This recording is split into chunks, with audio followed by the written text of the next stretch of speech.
Welcome to In the Black, where we celebrate stories of transformation, resilience, and rising into the life you were meant to live. I'm your host, Araceli, and this space was created to amplify voices often overlooked. Women who've come through the fire with wisdom, strength, and heart. Whether you're here for healing, clarity, or just good conversation, you belong here. Let's get into it.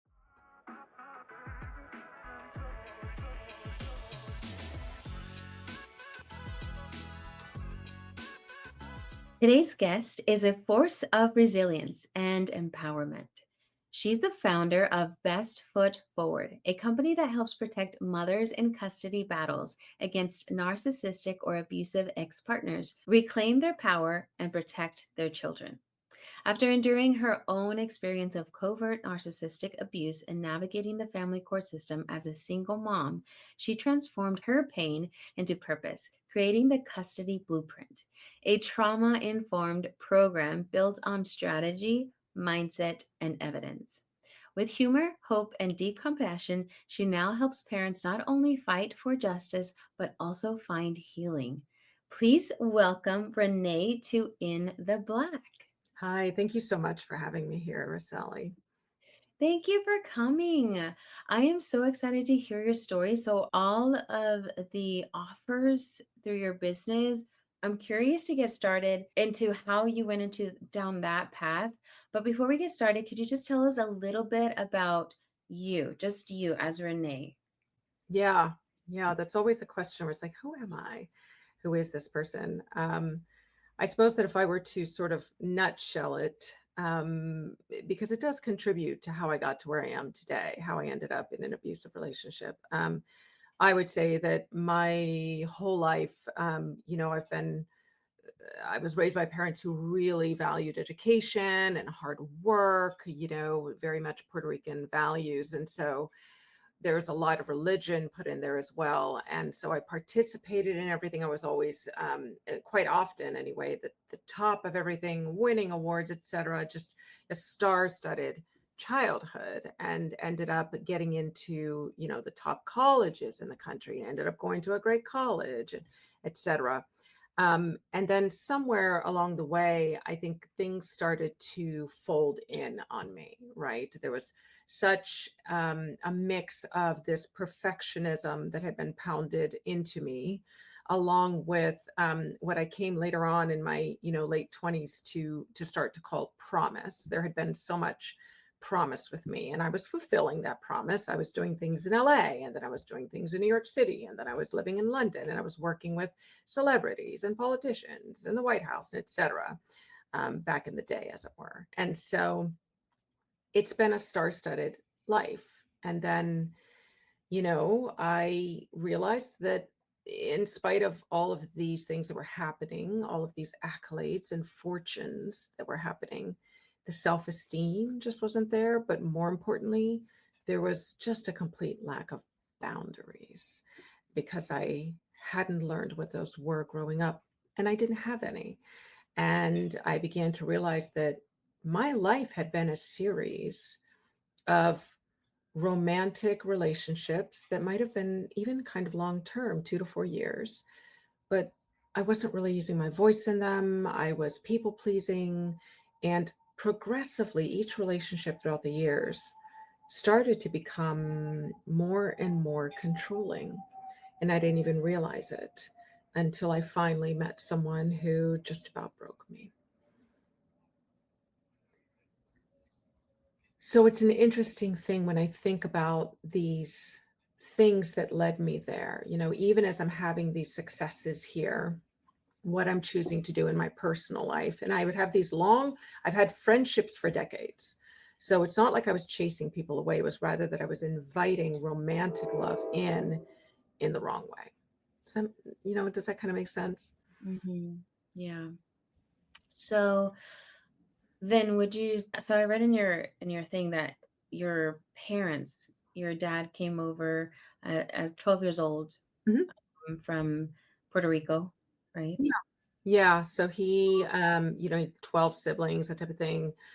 He was, among the youngest. And it's funny, anyone who's from Puerto Rican family might recognize this, but my father, if all the siblings were lined up, same parents, Taino mother, very Spanish father, but Puerto Rican both.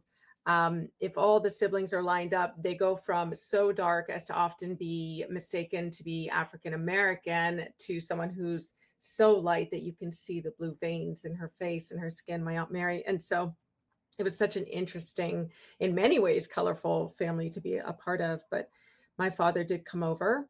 And, that was when he met my mother, who was Croatian. Um, they really were at a time when it was interracial marriage, probably the tail end of calling it that, even though obviously I understand that's still a term, but it was a term that was thrown around constantly, right around when they got together. And so growing up, my father had suffered so much racism. He used to talk about taking his bike to work and having cans thrown at him, but not empty cans. People would be throwing full cans of soda at him, which obviously is incredibly dangerous and just cruel, right? And so just from the start, my father wanted to make sure that my brother and I didn't learn Spanish. He really wanted us. We came out with the fair skin, and he really wanted to keep us as far away from racism as possible, which really meant that we, as much as we were engulfed in the culture and constantly around our family, we didn't speak Spanish. And so I think part of what ended up happening was a bit of isolation for us. We were rejected by my mother's side of the family, many, but not all of them. And then on my father's side, because of our, if we didn't have the brown skin, we still had the brown blood in their minds, right? And then on my father's side of the family, bilingual family mostly, but when they would speak Spanish, we were left out, And so there are so many elements of our lives that contribute. It's a mix, right? It's everything's ingredients, and it's all creating something.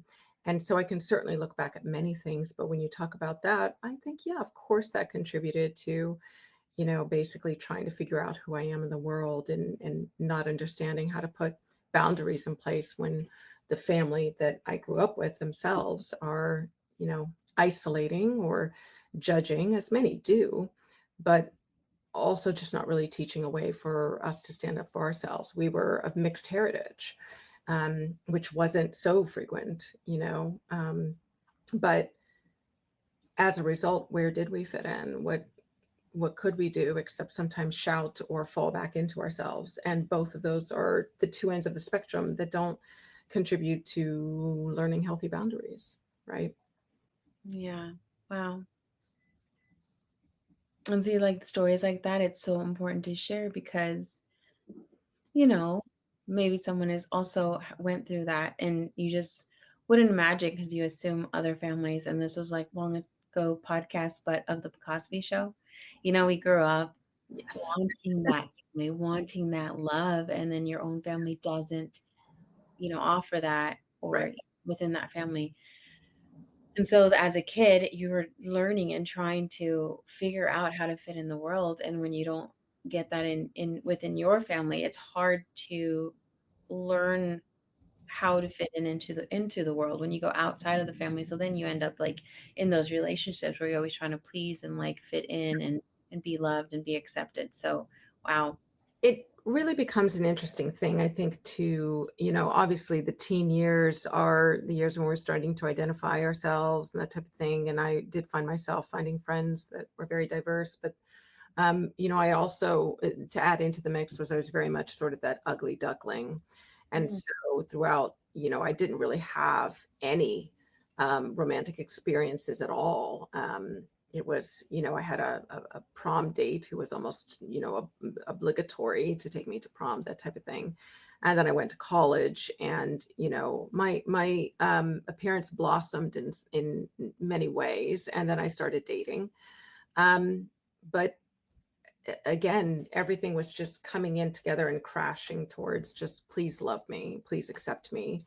And, when none of those things ended in, the Catholic marriage type of thing, then I think if I were to look back, I would say there's a bit more self-judgment about that. What am I doing wrong? What can I change better? So there's, I think, constantly I'm looking at myself and I'm judging myself more and more and more, Even as I'm succeeding wildly in school, succeeding with careers, succeeding in that way, I'm still basically sitting there kind of like, yeah, but who am I really? What can be said about me? And so I think that because of that, without that lack of boundaries and with that search, and of course, being a female, learning how to please people, um, people, my boyfriends did start to become more cruel. One of them, I remember, was trying to persuade me to get breast augmentation and possibly a nose job. Meanwhile, by the way, as he was telling me this, I was a runway model at the time.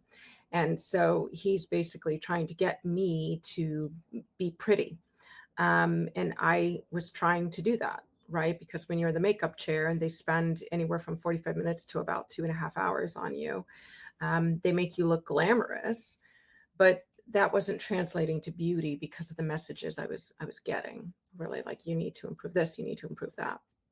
And most of these romantic partners were rather short-lived. But once you start to get older and older and older by, standards, as it were, then really what starts to happen is that you start to lower your standards and accept people even if they aren't treating you particularly well, because at least this is somebody who is wanting to spend time with me. At least this is somebody who is wanting to get to know me. And what I see is that when the more and more vulnerable that one is, whether it's a vulnerable moment or whether that vulnerability is growing, growing, growing, or whether there's just been vulnerability the whole way from childhood on up. This is something that narcissistic abusers are particularly attracted to. For all the strength, I mean, when I do my work, I'm working with a lot of women who are incredibly high powered. They are in the C suite of a huge corporation, they are in politics, they are in, entertainment. But the truth of the matter is that it's there's still this vulnerability there. There's still this sort of, who am I partnering with? Can they find that vulnerability? If they find that vulnerability and take advantage of it, and they're a wolf in sheep's clothing, then these people find, just as I did, that they're falling in love with, it turns out, a facade. And then once they have you, which we know is usually when you become pregnant or get married to them. And for many, when you move in, when they feel like you're trapped, they've got you now, then they start to show more and more of the red flags. They start to become more and more cruel. And then they just start to become completely cruel and controlling and coercive. And they may even become violent. But when I look back on my past and I talk with you about, oh, I had all these romantic partners who really sucked, it's kind of like, well, then why didn't you just walk away? Because they don't suck when you're on a date with them. You know, they wait to start being cruel until in some way they know that they've got you, that you are stuck. And if you're pregnant or you're married to them, boy, you are really stuck, because there's a lot of things crashing in on that between family and religion and all, culture. You really should be working it out with this person. And I think it's also important to remember that even when the red flags show up, we're not all looking to throw the baby out with the bathwater. None of us are perfect. We're all jerks from time to time. So when you meet somebody, they're wonderful. So you're not dating an abuser. And then when the red flags start popping up, you're going to do what normal people do. And you're basically going to say, well, they said they had a bad day. What am I really going to be like, mean to them or call them out on the way they treated me when they're having a bad day? We've all treated other people badly when we have a bad day. But it slowly gets worse and worse and worse. And the coercion becomes deeper and deeper and deeper. And like I said, if there are logistics that keep you stuck, having moved in, having a baby with them, having married them, then you really, really are stuck in trying to make it work. And so for a long time, I believe that people can go on and on and on finding reasons for somebody to behave as bizarrely and cruelly as they are, because who truly would be doing some of the things that abuse victims suffer from? Who would be doing these things, right? It's hard to believe, really, as you're sitting there.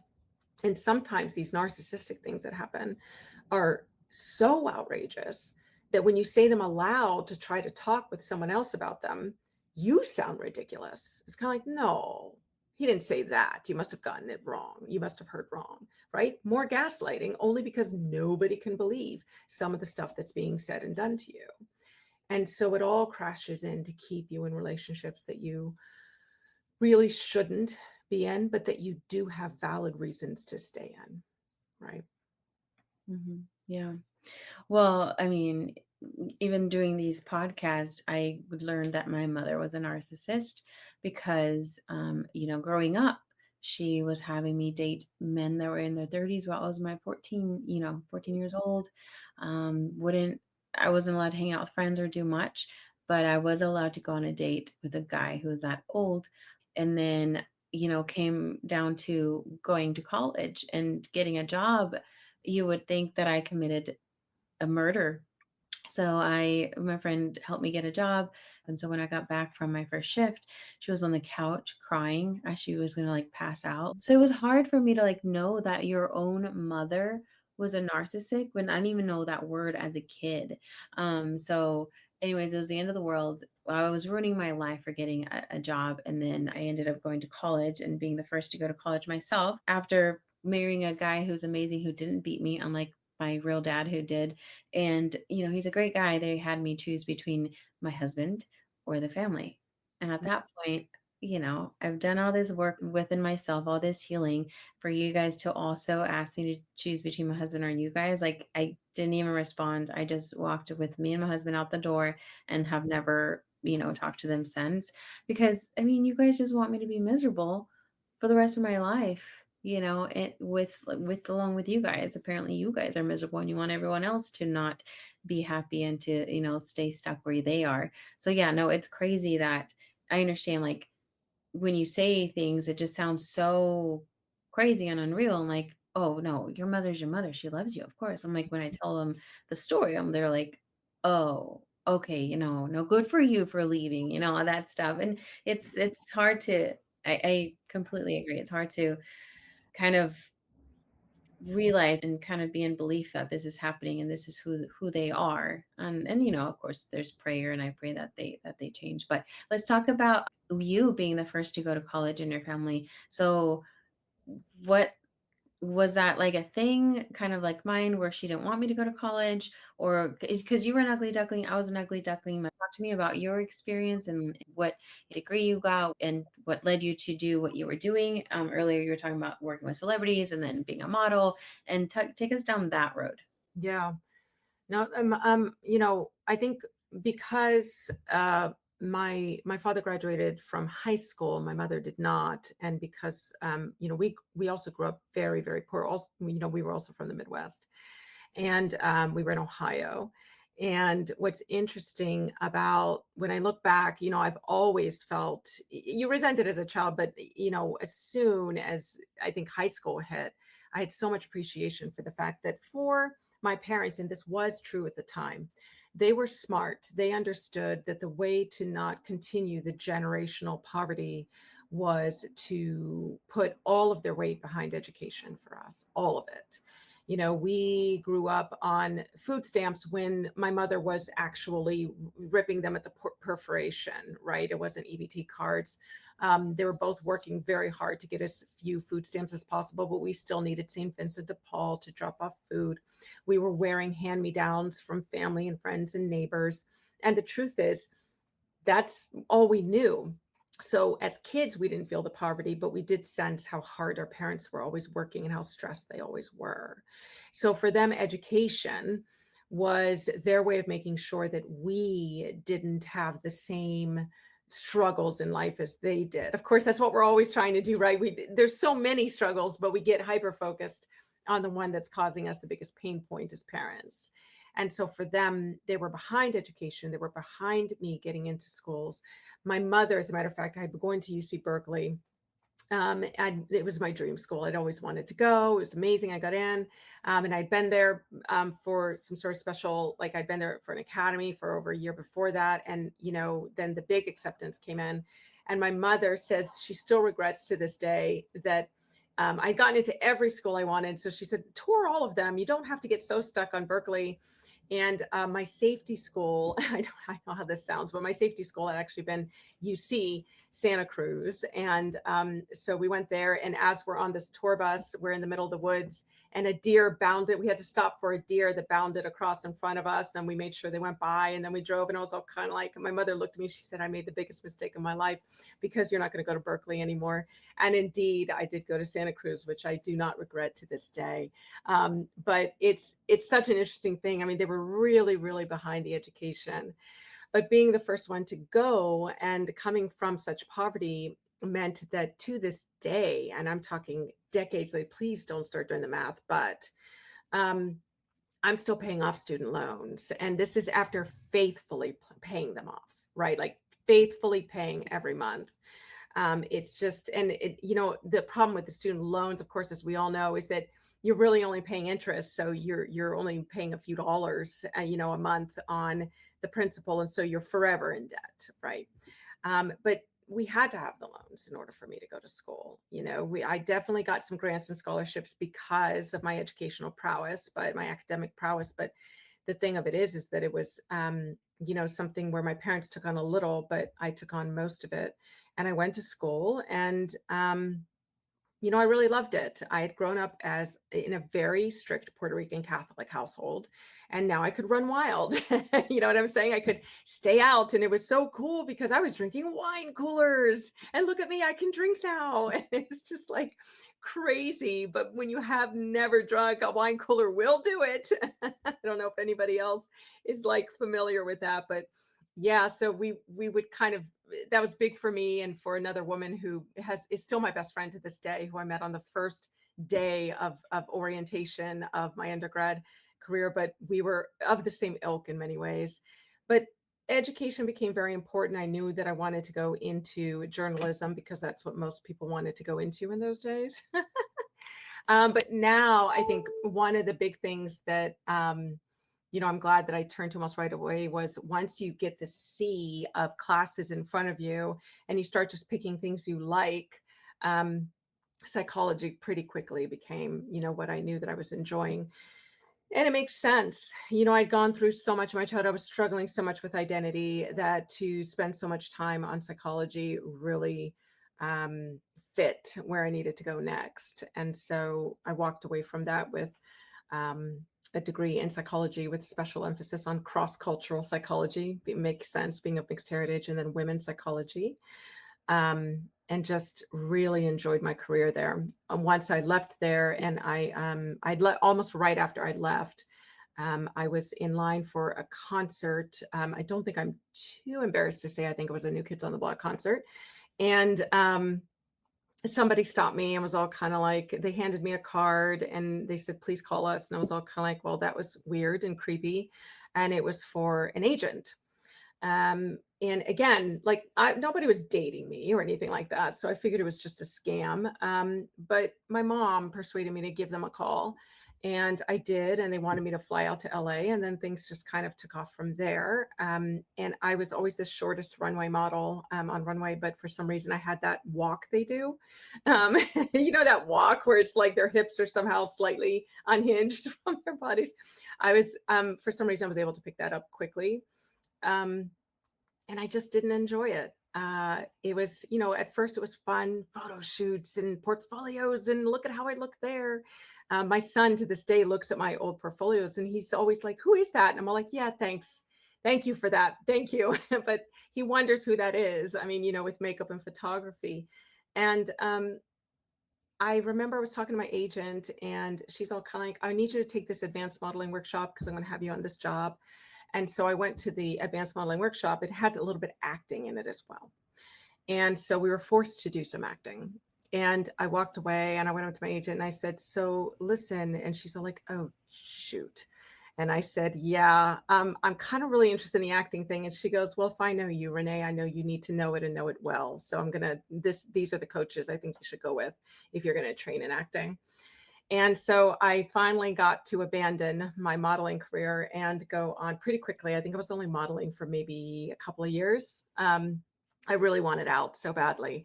It's you sit in these makeup chairs forever, and I don't have sensory issues, but my face would become numb from the amount of just, the little brushes and little things and that and type of thing. I mean, you love the way it looks afterwards, but it's a bit too much for me. So when I went into acting, it was great. And then I found that I love Shakespeare. And so next thing you know, I've made this switch and I've become a regional actress. So I would basically be hired for contracts throughout the country to be doing Shakespearean roles. And I found that I liked directing as well. So really, I spent quite a long time, a couple of decades, being a director and an actor. Um, as much as I preferred directing, it was fairly easy for me to get the acting roles as well.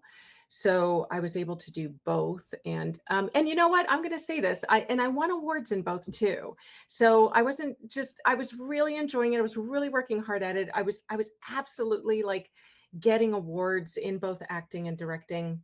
I was just never interested in the camera. It was always theater for me. You hear I'm one of those people. I'm one of those people who's all kind of like, it's got to be theater for me. It's got to be Shakespeare and British farce and comedy. And so that's really what I was doing. Um, and I really, really enjoyed it. It's incredibly hard work, even when you're getting paid pretty well. It's still a lot harder than I think people realize. It's a stressful, kind of thing. And I suddenly realized with the acting thing that I preferred rehearsals over performance. I loved the craft. And this is the interesting thing that I was able to see later. I loved becoming somebody else. I loved understanding the different layers and depths to somebody, which is probably what allowed me to be a very good actor. But the performance I didn't care about. And when I was in performance, like, and you grow a little, even your character grows a little in performance, but the truth of the matter is that sometimes you would be required to do a receiving line afterwards so that people could come and meet the actors. And I was always uncomfortable with the praise. I was always uncomfortable with meeting people. Um, I just felt like I don't need the applause. I don't need the praise, but I love the work. And so so the reason I think I enjoyed the director so much more was because not only was I helping people discover the depths and the layers of their character, I was helping everyone discover the depths and the layers of their characters. I was helping all of the designers discover the depths and the layers of the concept that I wanted to bring to life. And so it was really a wonderful, incredible passion of mine. And it ended up being the venue, or the avenue, I should say, through which I met my co-parent. When you were okay, so you went to psychology, and so did you start work doing that in that field, and then did you model at the same time, or did you give up what you went to college for? No, it's an interesting thing because I think I had discovered, so the me becoming a model was very surprising. I think even for my agent, because I was actually quite old to have been discovered. And I know males are discovered particularly young now, but at the time that I was first approached, and yes, I know I tied myself to an NKOTB concert. I get that. I get that. Understand I was very sheltered growing up as a Puerto Rican Catholic.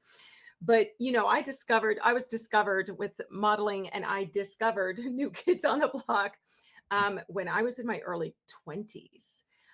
Which is actually quite.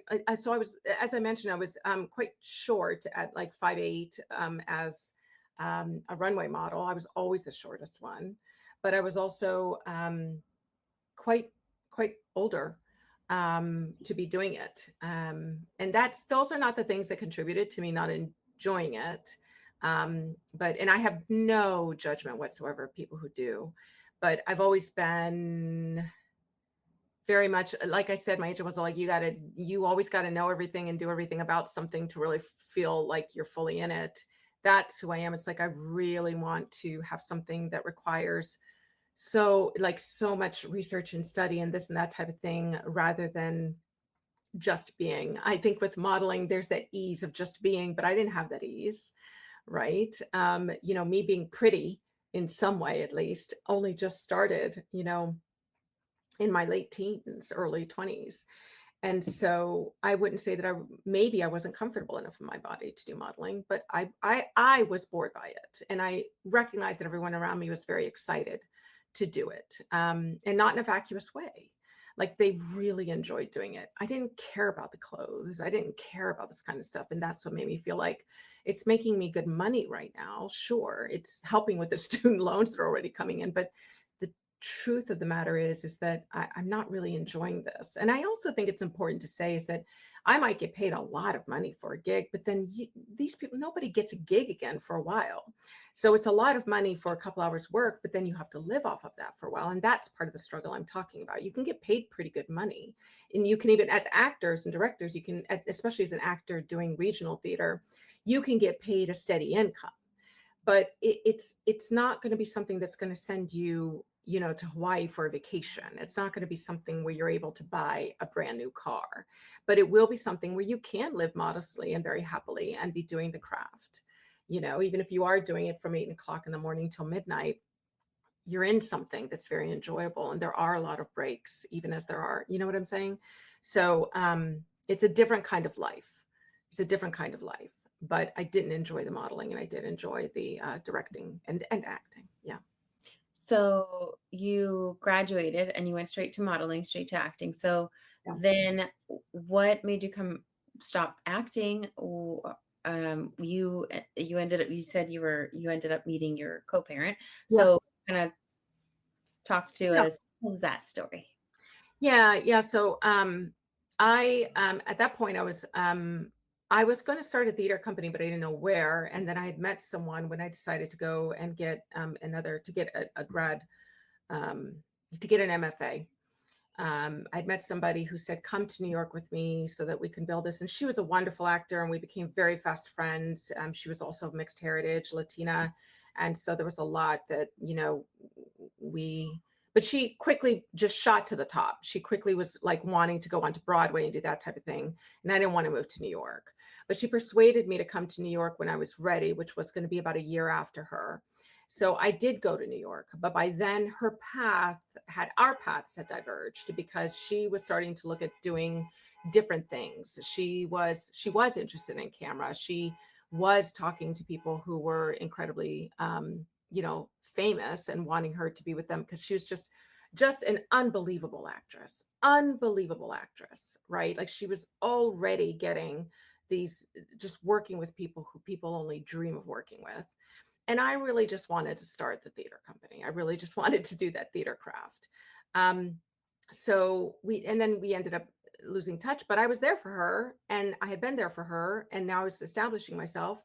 So I went ahead and started the theater company and grew a board. And the thing about the theater company was that about 4 years in, we actually had a production that was so exciting to the news and to, that we had one of the most famous contemporary playwrights come and see it.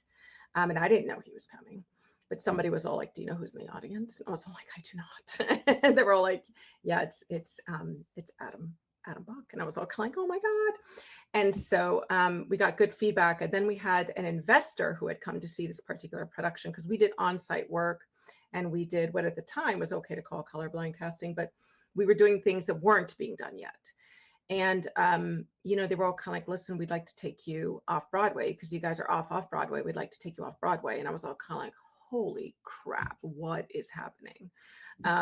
We would love to be off Broadway. I didn't want to be on Broadway because that's a different, it just, there again, it just wasn't quite what I wanted. But to be off Broadway was so exciting to me, to have the craft, to be able to take the risks, to be able to cast who you want, to be able to get a budget that is still a heck of a lot of money but isn't exorbitant. To me, that was the dream. Absolutely, that was the perfect blend of what you want. And so it got kind of interesting because right about then I met my co-parent, and we were going to do like a summer thing. And we always do a summer thing. We always do summer Shakespeare. We would do it free, and we would take it to all the neighborhoods and the boroughs in New York City so that these kids could see Shakespeare. And I had a good, there were things we would do things that I didn't have a particular skill for. So I would send them off to have other people in my production company do it. But then when it came to Shakespeare, I really loved adapting it. And my way of adapting it was, I really always wanted it to be completely understood while still honoring the poetry and the language. And so we would do these adaptations that really did those things. And I was so proud of them. And we got one production that just got really picked up for Midsummer Night's Dream. That was just absolutely an amazing. I could not believe I got the cast that I got in it. And we were doing very well. And then he was all kind of like, I'd like to be part of my theater company. And that's when things just started to fall apart. There's, I didn't realize it because there again, my boundaries were not good and I wanted to please. And it doesn't seem like it from the outside. I'm running a theater company and at the same time, I'm, working in a strategy department at a big, big, big corporation media company. I'm doing a million things at once, morning, noon, and night. But here he comes and just I'm starting to get feedback that nobody wants to work with him and that type of thing. And I'm just all kind of like, why would somebody not want to work with him? And I'm just not seeing things because behind closed doors, at this point anyway, there was charm out in public. There was charm, right? And there was just doting and affection and stuff like that that wasn't too sickly sweet. So I was really very, very interested in really kind of creating something where maybe even the two of us could be running this theater company. Maybe it didn't all have to be on me because it's a lot of work. Um, but my vision started being taken out of my hands. And then our budget suddenly, like our bank accounts just went to zero, not because anything was being stolen, but because things were being used. And it was just, we were falling apart. And my board was looking at it like, what is going on? And then I felt myself changing because of the influence. At one point, you know how you send the text to the wrong person and you're embarrassed, and then sometimes you send something you really wish had gone to the right person instead of the wrong one? I remember I was being so turned against one of my beloved core company members that when she was late with something, I was afraid to mention it to my co-parent because I was supposed to be angry about it when in reality I was too busy to be angry that she was late. I knew she would come. I knew she would come through. But coercive control is such that you almost have to change in order. You start appeasing, you start fawning. Otherwise, I knew what would happen. I would suffer from the silent treatment or denigration, insults. I would be belittled. I would be ignored. I would be erased. Like all these things would happen if I didn't please him. And I was already learning that. And so I remember I sent just a really bratty, just cruel text message to him about her, and how angry I was with her. And the truth was, I wasn't angry with her at all. But I sent it to him because I knew that I could at least appease him and I wouldn't, because he was going to be angry about it. This is my theater company. And suddenly I'm like, his assistant, except I didn't send it to him.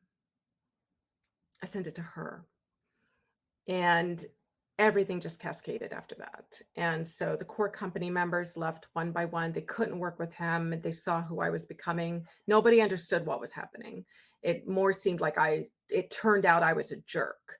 Right. But I didn't even recognize myself. For all the years I'd been on this earth, suddenly I was somebody I didn't recognize at all, but that I had to keep being in order to survive the situation I was in. But that's not the way I saw it. I knew I couldn't recognize myself, but I couldn't quite put a pin on it because, my ex was so good at making it seem like I was the problem, and now keep in mind, let's go back for a minute and talk about all the academic awards and all the everything, you know what I'm saying? Everything that I've earned throughout my life through hard work and just being smart and academic.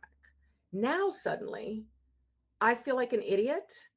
And even later on, after I left him and realized what had been happening, I was judging myself for being an idiot for not seeing through him. Right. So everything just started crashing down around me. And then I became pregnant and, had my son. And I was always one of those people. And it was just ridiculous because even so, I was still being asked to direct things with all these celebrities in them. I was still doing these things in New York. I was still doing these things in the off-Broadway circuit. And yet, behind closed doors, I was miserable. I was absolutely miserable. It got to a point where when he wasn't around was when I was at my absolute happiest. And then I had my baby and I thought that I could do everything I was already doing and have a baby because I was progressive. And it turns out there's a lot you don't have to give up. But this I did. There's really no way to run a theater company and work in a strategy department at a big media company and do this and do that, do all of the things I was doing and raise a child. And then suddenly I realized my next project wasn't rebuilding the theater company anyway.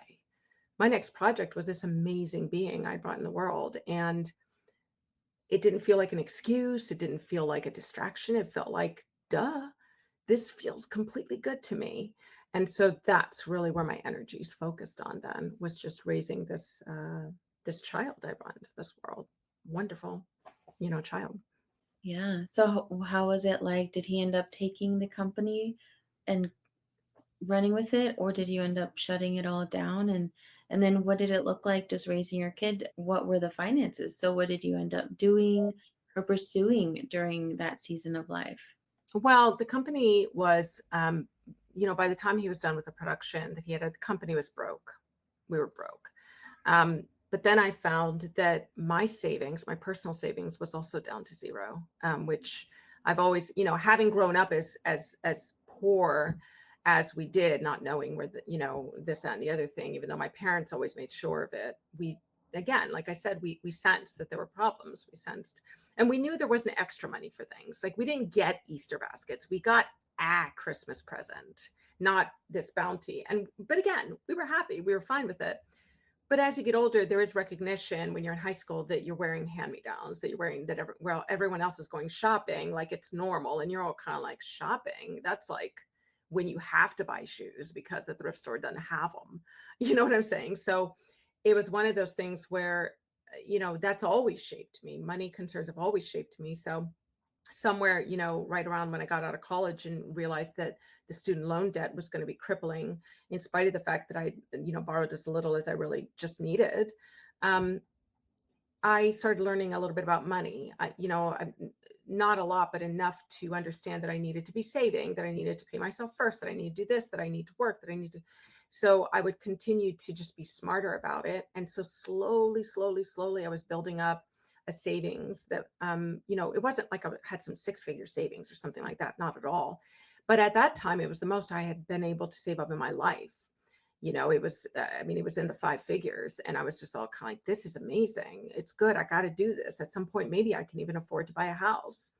And by the time I left him, it was at zero. It was gone. I had been coerced into paying for everything. I'd been coerced because I was the higher earner to pay the larger amount, which made sense to me, and in some ways still does, except that then suddenly we couldn't afford to go on a trip. We couldn't afford to visit family. We couldn't afford to have Christmas unless I footed it. Do you see what I'm saying? So the coercive control was such that, gosh, you don't have to, but if you don't, I guess we're not going to have Christmas. If you don't, I guess we're not going to be able to go on that trip. If you don't, and so it really became this kind of thing where the money was just disappearing and shockingly fast, you know. And so when I finally, what had happened was I was so miserable. I can't describe it.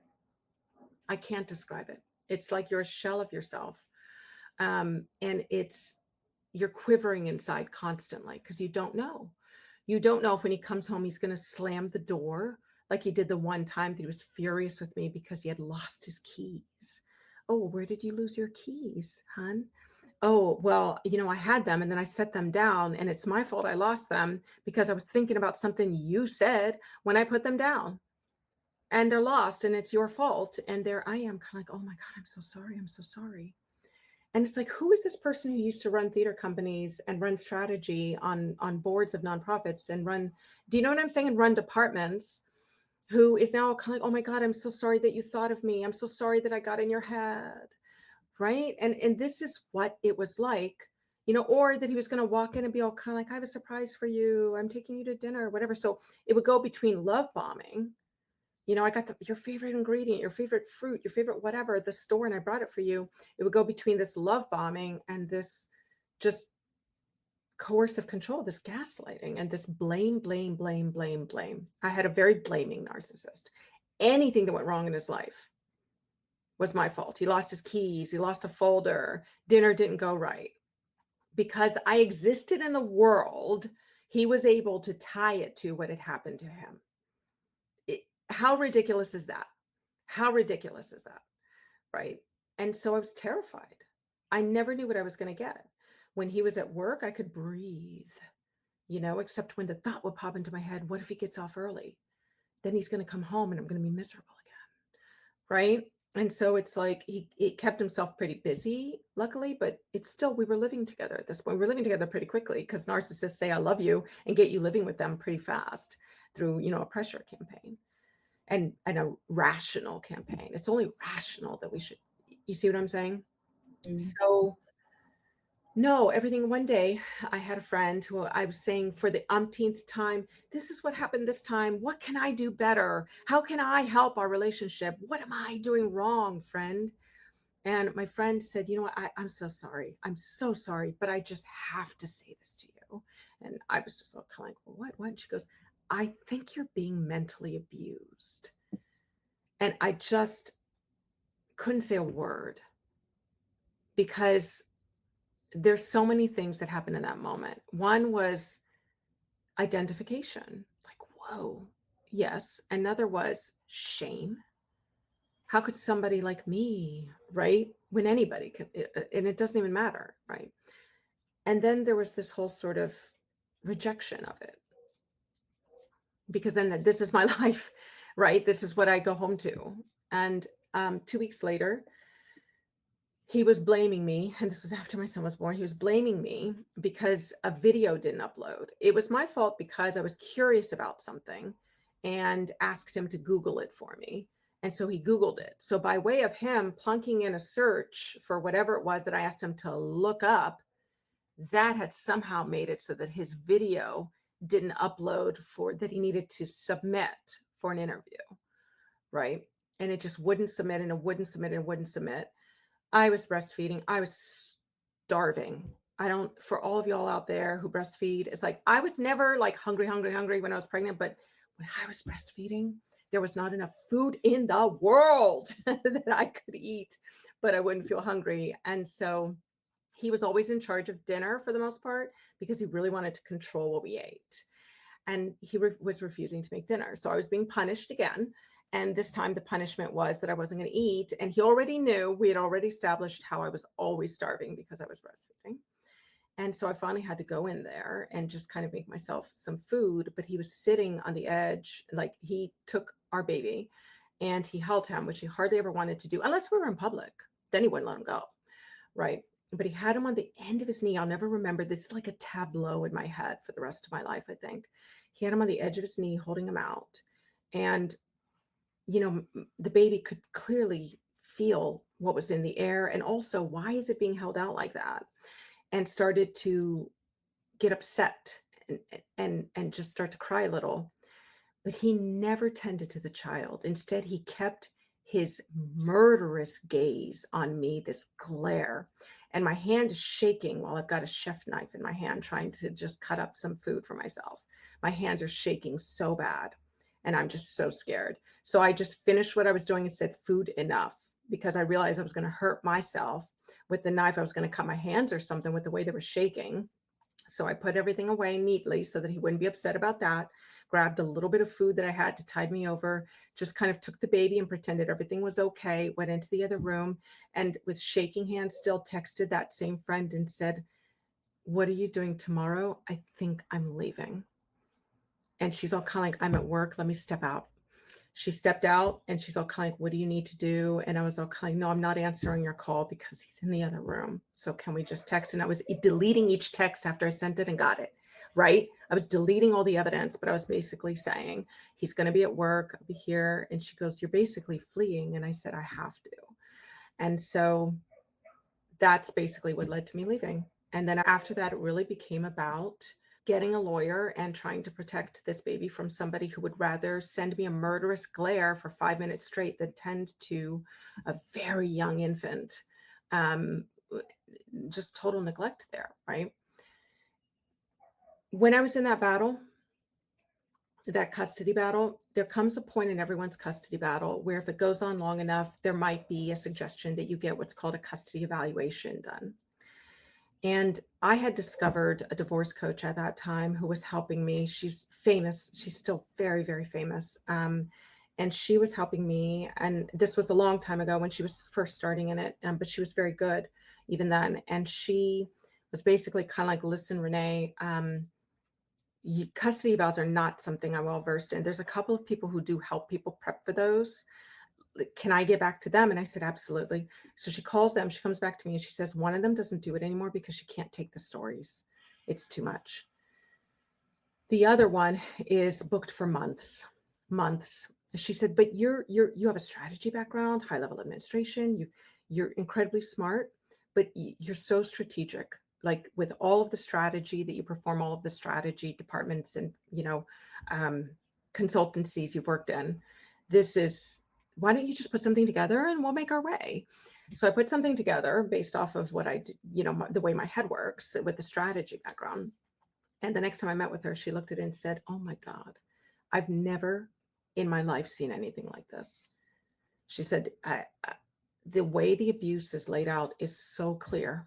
And she, at that time, she said it was the second worst case of coercive control abuse she'd ever experienced in any of her clients ever. And so, because I barely told you any of the stories of what I went through, it's kind of horrifying. But she was kind of like, "You should be doing this yourself." And I said, "Slow your roll. I got to get through my thing here." And she said, "Well, think about it." About a year and a half later, someone else who was very familiar with her as well and worked with her said, "I don't know if you know this, but she is passing around your templates to everybody to have them help." And I was all like, "Oh my God, that's so amazing." And she said, "Yes, but I really think you should let her know you're going to do it. And I think you can do more than just prepare people for evals, you know?" And I was all kind of like, "Oh, that's such a good idea." And finally, I started doing it one on one. And then back at the beginning of 2018, after doing it for a couple of years, I incorporated and built where I am today, which is you had talked at the beginning of our conversations about how many offerings we have.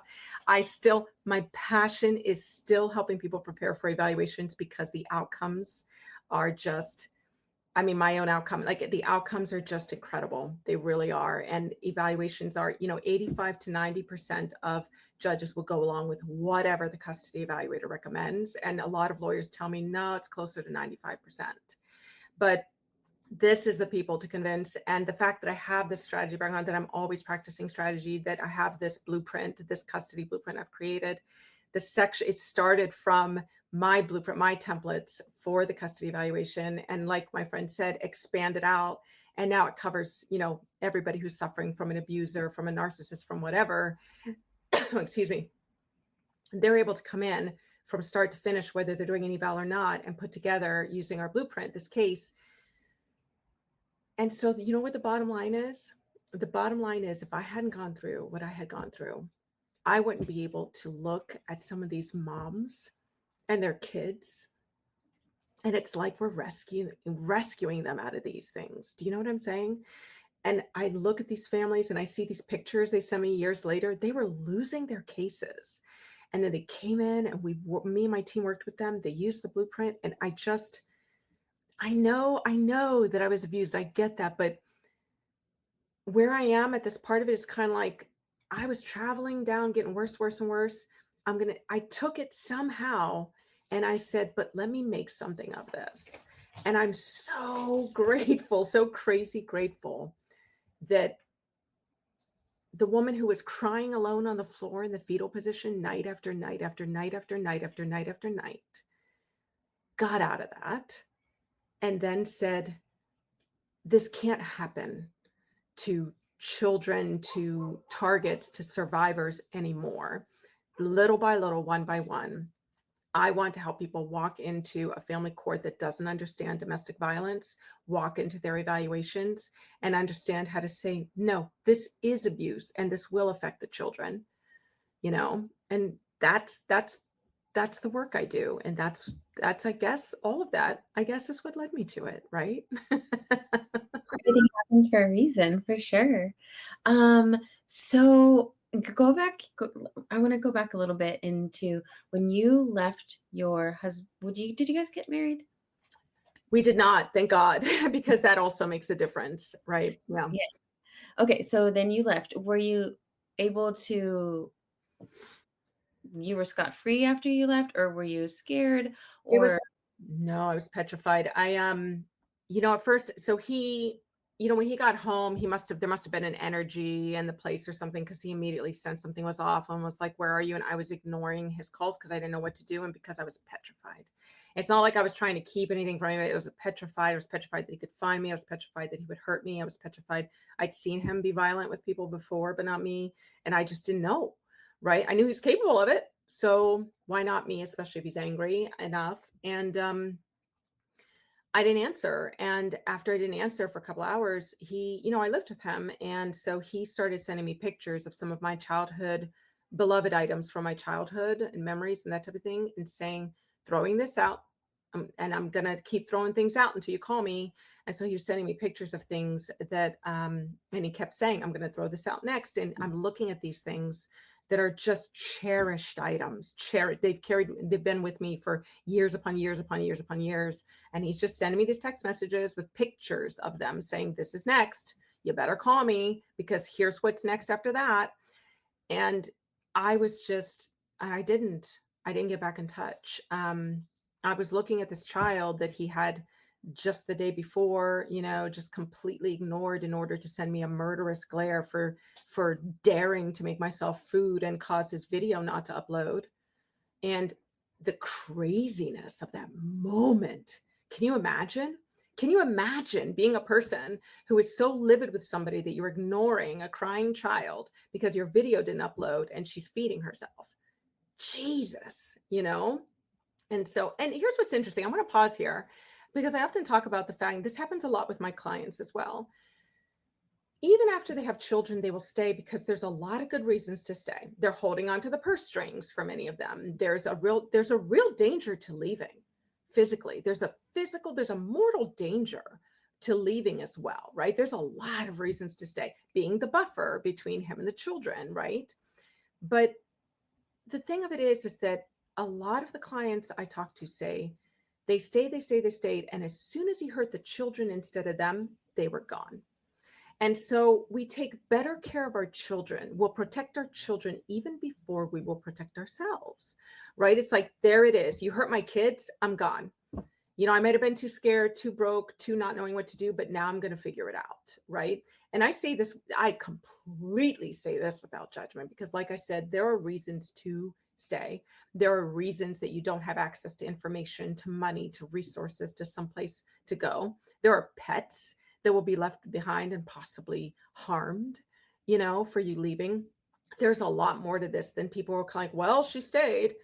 I'm going to call BS on that all the way across the board, all the way across the board. Don't give it to me. Don't even try it with me because you're going to go down pretty hard by the time I'm done saying things to you. And I'm not talking cussing or yelling. I'm talking laying down facts, right? But that was a big moment for me. And that was what took me out of there, right? That was basically what it was. I was sitting there, I was, constantly being blamed. And, I've shared just some of the things that happened to me, and this was constant. But the minute I saw my child crying in that way, I walked right back to that room with my little bowl of vegetables and basically started texting and said, get me out, get me out, get me out. And she said, I'm telling my boss right now, I'm not coming in tomorrow. She moved everything to make sure that it happened. So I packed a bag for him. I called the DV hotline and said, hey, listen, what should I say to him? And at that time, even I was all kind of like, I'm just leaving because I'm miserable. It's not like he did anything. And they're all, we'll talk about what's making you miserable. They were finishing my sentences. And I was like, so this isn't really domestic violence because he hasn't laid his hands on me yet or anything. And they were all kind of like, this is absolutely domestic violence. And we think you should just go. And I was kind of like, well, can you tell me what to say when I go? And they said, based off what you're saying, we think you should go before he gets home. They recognized that even though there had been no violence, so therefore there was never going to be any, that was just BS. And that it's dangerous to leave and that it's dangerous to tell them you're leaving. Anything could happen in those moments. So they were all kind of go now. And when we left, I had 2 big bags that were mostly full of my child's stuff and enough for me to get by on a week of my own stuff, but as much of my kiddo stuff, everything my child would need, everything my child would need to be comfortable, and just enough for me to skate by. And my friend was carrying my suitcase. We had 2 feet of snow. And so when I fled, we had 2 feet of snow that she was dragging that thing through. And that she was carrying the bags, and I was dragging the suitcase because I had him in a carrier. So he was up against my chest, and I was, many people have been in snow, have at one time or another tried to drag a suitcase through it, and it is work, but I had worked out a lot because he wanted me to and made me. And so I was in pretty good shape to be having my kiddo, carrying him and keeping him safe while slowly slogging through the snow. And then I stayed with her. I stayed with her for as long as her roommates would let me, because it's New York City and don't nobody have people with them, because it's the only way you can afford it. And then I did some couch surfing for a while until I was able to um, finally get a place near friends who said that they would help me out by being near them. And then that's where I was. I was in Brooklyn for 8 years after that. So talk to me about your when they said write your own, what did you call it? Your that started your company pretty much. Write your own. I don't know, write your own.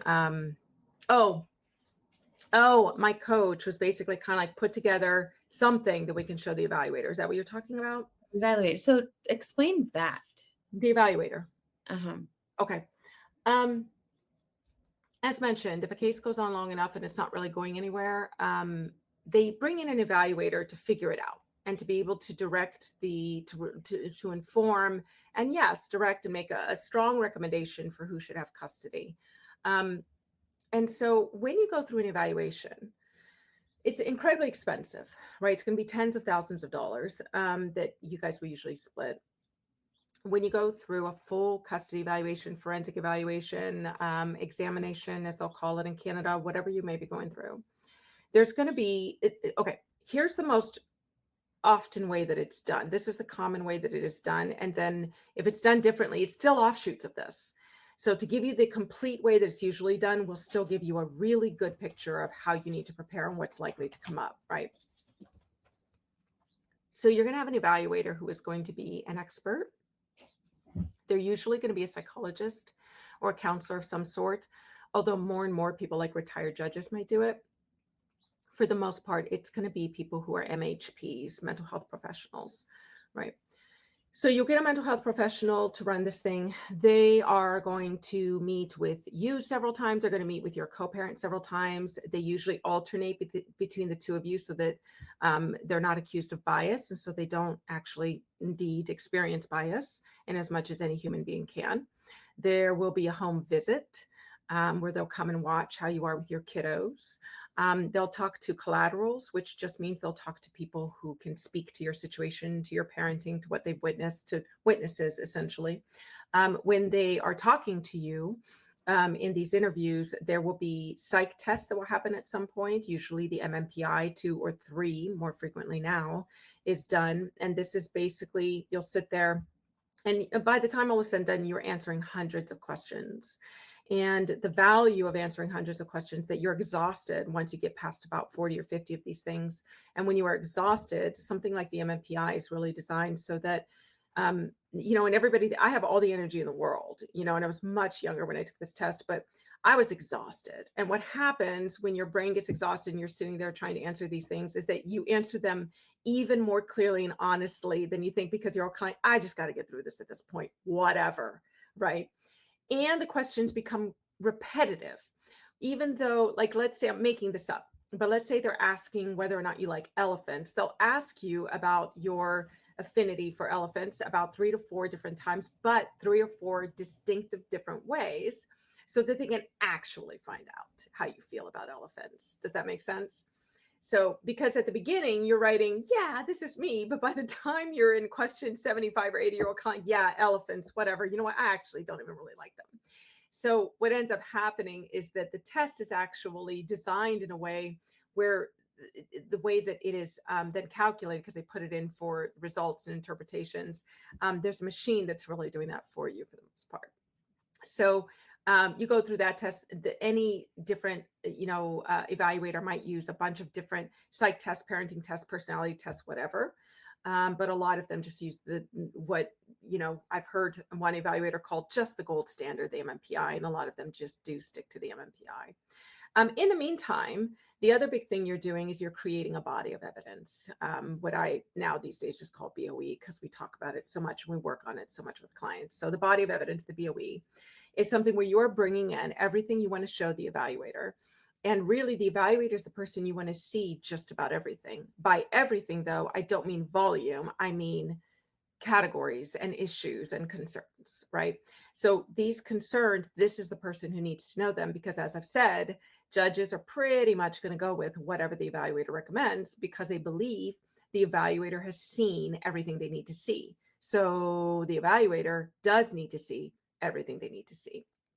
So when I am working with clients, then what I'm doing is I am preparing them for their interviews. And really, with that, what I'm helping them do is understand what the evaluator really wants to know when they ask questions. Um, almost invariably, when I work with clients, I ask them some of the biggest questions that almost have to come up for evaluators in order for them to be able to effectively do their job. Their answers are not good. Right. And so what we're working on is you're saying a whole bunch of stuff in a tone of voice that is just going to hurt you. A lot of this stuff they don't need to know. And so you look like you're not answering the question. You're also losing an opportunity to give them what they do need to know to make the right decision. And you look bad while you're doing it. So really what we're doing when we go through is we're not trying to memorize anything. We're not trying to make up anything because everything has to be the truth. Everything. Because they'll see through it.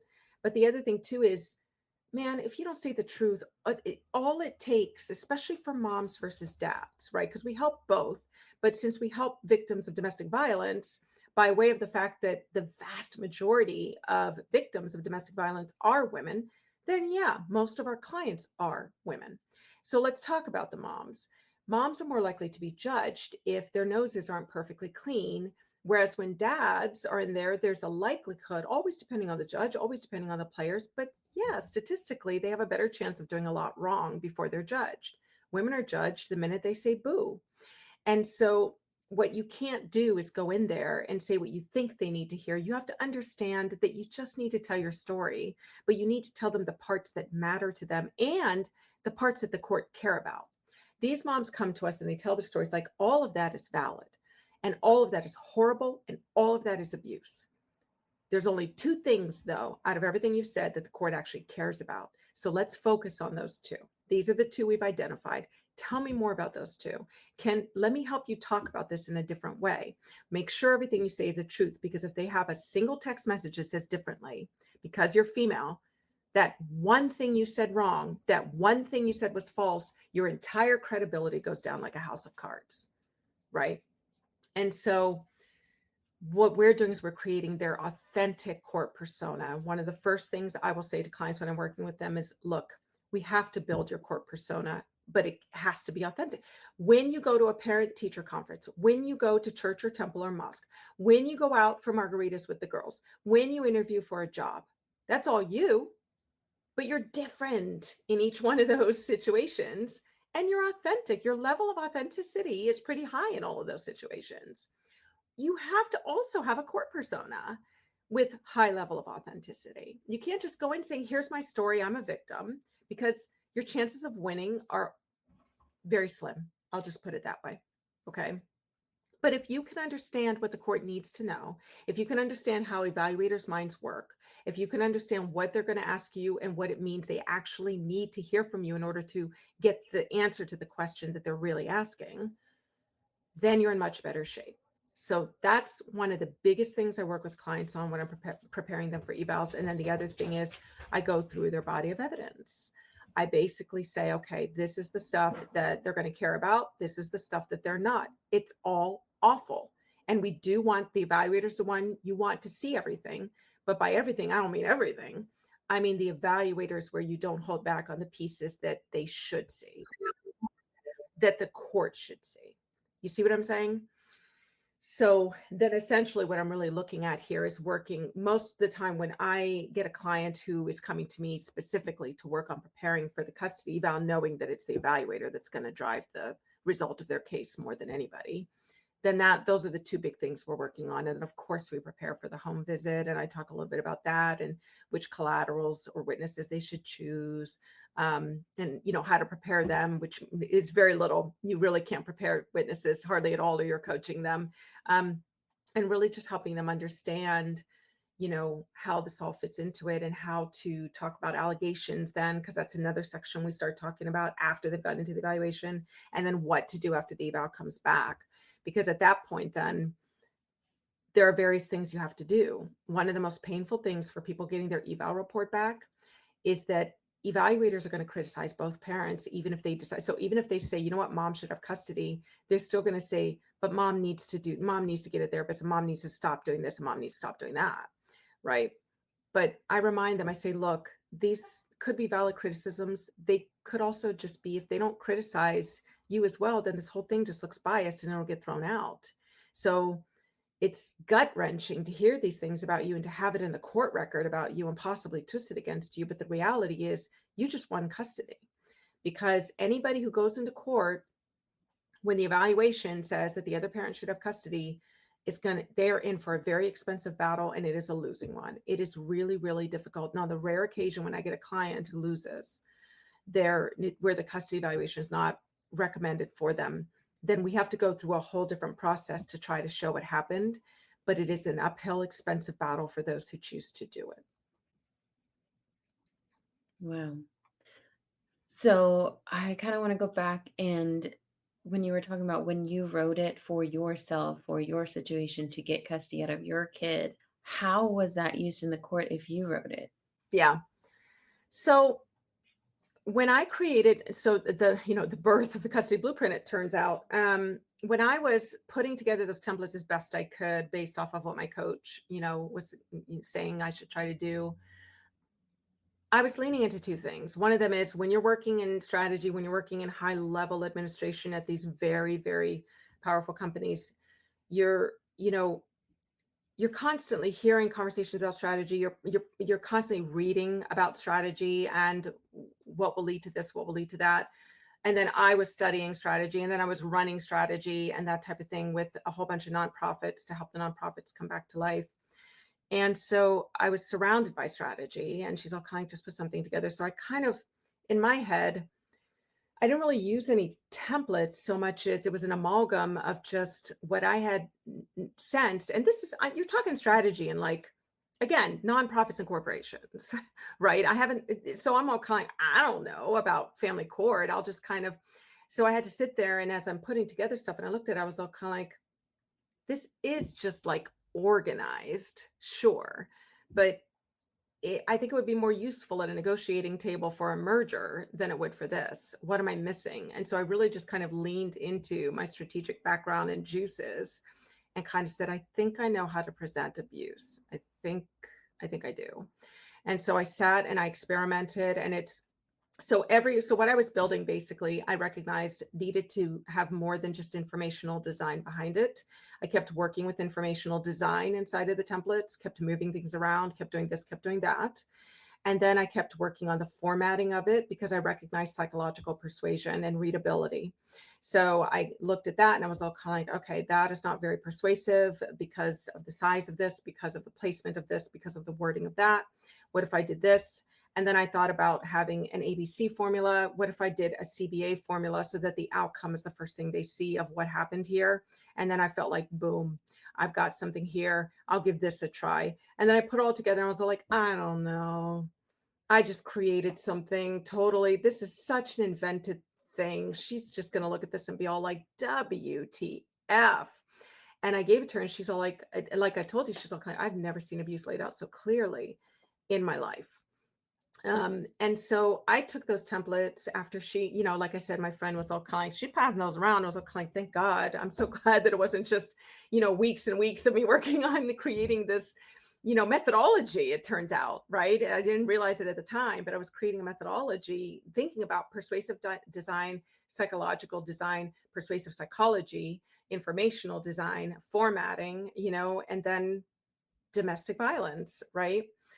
And so I think once I started using it, and my friend said to create things around it, and I started creating things for, all right, well, if you're not in a custody evaluation, here's how this might look. And so I started beta testing, is what I called it, like different templates, until I got them to a place where they also became these powerhouse templates that would change the minds of the people they were showing them to. And as soon as a template would change the mind of any dead set court professional, I was like, this is done.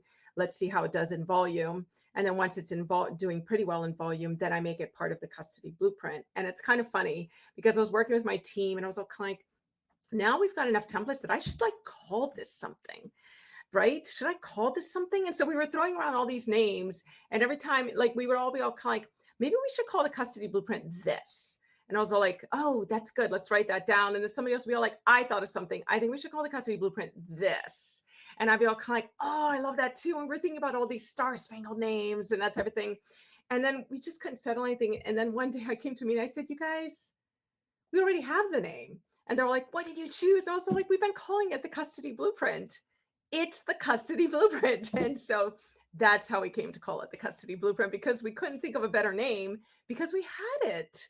You know what I'm saying? This was what we saw our clients using as a blueprint to Mhm. show the abuse again and again and again, in a way that a court that doesn't want to hear it hear it, has to recognize it, and sees it as evidence. Yeah, that's so amazing. You were able to use your own blueprint to persuade the outcome of your own I custody did. battle? Yeah, I did. So, and this is kind of interesting because my evaluator, it was just fascinating. So I used it once my coach was all kind of like, do it. I just gave it to her and she looked through it. And this is part of what we have to help our clients with too when they actually organize things. Moms can't win either way. And what I mean by that is specifically is that she looked and she's all kind of, boy, this is really organized. You spent a lot of time showing me what's what. And the other side came back and said, yeah, because she's out to get him. And I was all kind of like, what? And she was very much against me from the start. And I was all kind of like, no, I'm showing her the evidence. I'm not backing off of this. So I told her, I said, well, did you see the part in this page? She said, I went through every word and look at all of this and that type of thing. And to be honest, what I always tell people is the custody blueprint, you know, the evaluation pieces was built off of my success, but also my mistakes, because I handed her about 500 pages, right? Which I should never have done. And now the way we work is not quite like that, but I still stand behind sort of what I gave her and that type of thing, right? And so when I gave it to her, she was like many evaluators are, unfortunately. It's not all, there's a lot of good ones out there, but there's a lot of bad ones.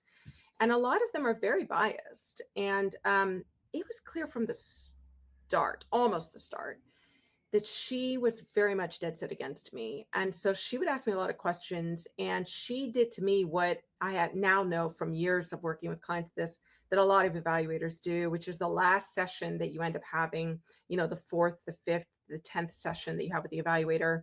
They will not just ask you about the allegations, they'll attack you with those allegations the same way your co-parent is, right?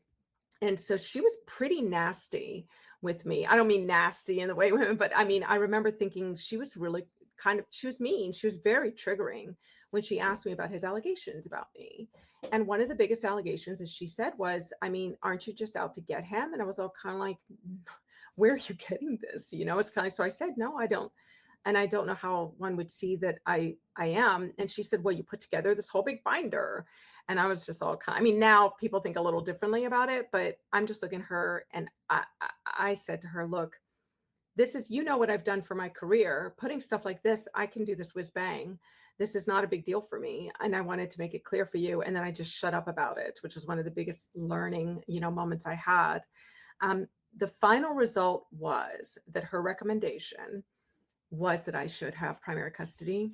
Um, she did think that we should have joint decision making, but I'm a strategist, so we didn't end up that way. But she criticized me. And her biggest criticism of me was she swore that I was going to be a really big problem in terms of alienation. And when I read that, my jaw dropped because I had told her that he was bad mouthing me. I had told her that my son was learning both Spanish and English, which I didn't get a chance to learn. And so he was bilingual. Sure, his vocabulary was small, but like half of what he said was in Spanish and half of his vocabulary words were in English. And he would come back from his dad's and he would refuse to speak those Spanish words. Right. And so my son he's not bilingual anymore because he was easily bilingual and slowly but surely. And then my son would come home and he would say, I can't eat what you make me anymore because dad says it's toxic, it's poison. I'd be all like, how is quinoa poison? How is oatmeal poison? How is broccoli poison? Because of the way I cooked it, because of this, because of that. And the alienation attempts on his part were really blatant. And she accused me of being the alienator, which happens so much to women, and it has become a big part of the work we do now, as a matter of fact. But that was my first exposure to it, and it blew my socks off to read her criticisms of me, because if there were criticisms that were on the mark, I'd be all like, yeah, I guess I could stand to do this differently or do that differently. But all of her criticisms, every criticism she had of me was what my ex was doing. And I walked away learning a lot from that. Um, and so one of them being, if anybody has this particular evaluator in the New York area, I tell them to run and just honestly try to find somebody else at least. Right. It's not easy to find anybody who isn't like her, but at least if you know they're like that, you may as well take a chance on somebody who might not be like that. Right. So she was horrible. She was a mess. But she also cited in that final report the stuff I had pointed out to her. And she didn't talk a thing about those things with me. And she didn't bring up, I noticed this about him. She didn't bring up any of those things because it came from my proof. It came from the evidence I gave her using those blueprint pieces that I created at that time. And I think that's a big part of why my coach was all kind of like, more people have to be using this. And I was all kind of like, like I said, when I found out, I was like, good, great. What am I going to do with them? I'm done. I didn't realize that I would be creating, a larger methodology around it. But that's what happened. I gave it to her in a binder. Everybody got their copies. It was huge. It was very heavy, lugging it around New York City. But yeah. So I did end up using them. Mhm. Your path has been incredible. I just love, yeah, it's just so true. Like you never know. There's always a reason why you go through things, and the way your whole story unfolded. That's so amazing. And so thank you for sharing. You did a fantastic job of, I didn't have to ask anything. So I hope I didn't miss anything that you wanted to share. Where can people find you? Yeah, I mean, there's four main spots people come to. The best and easiest spot is thecustodyblueprint.com, thecustodyblueprint.com, and you'll find us there. For people who do not have a lawyer, this has been a passion of mine for years. And last year, we finally created a program for people who cannot afford our services in general, Pro Se Clinic. So people can go to proseclinic.net. But we are the custody blueprint all over the internet, all over social media, except for Twitter. And one of the most praised areas that we're at, of course, is our writing, which is right now and has been for several months and probably will be because there's so much to prepare for, would be our Substack, which is thecustodyblueprint.substack.com. The focus is on eval prep and all the traps within it. And so I pick a little microcosm each week. So I'll be writing about it forever because custody evaluations are fraught with landmines. And so I write about each of the landmines, a little something each time. And that is every other week that I publish just another little tidbit to put together for that. So those are the four best places to find us, depending on how you like to come to people to find out things. Mhm. Wow, from model to actress to a custody blueprint. I don't know. What do you call yourself? Whiz? Yep. It's I don't know, a strategist, I guess. I mean, I ended up becoming a certified DV advocate. I'm certified in a lot of domestic violence now these days. And yeah, it's just, I guess really, I'm a custody strategist with all There the things that come with it. Yeah. Yeah. I love it, man.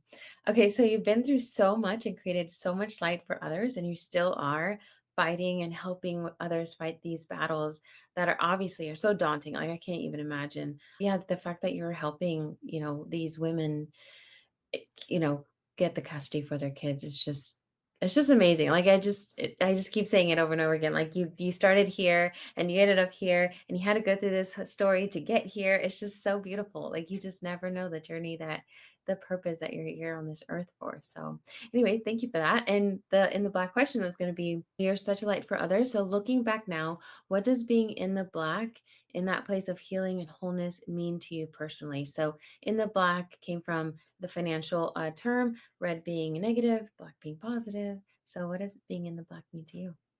I think for all of the amazing things that I've done throughout my life so far, in the black for me is I've done things I was very much enjoyed and loved doing. What I'm doing now is the first time that I feel like this is actually my calling, though, right? To me, that's the difference. So much passion, so much love for what I was doing, but now I still have those things, but it feels like a calling, right? Well said. So, if you could give one piece of advice for anybody going through a hard time, going through a struggle, going through anything, what would it be? To remind yourself that it's not your fault. The guilt, the shame that people carry with them that belong to their abusers, it's not your fault. It's not your fault. It's not your fault. I love that. Well, thank you so much, Renee. I love your little cup that you're drinking of. Tea? What Yeah, kind of I'm a tea? big fan of tea. I have so many, it's ridiculous. I love tea.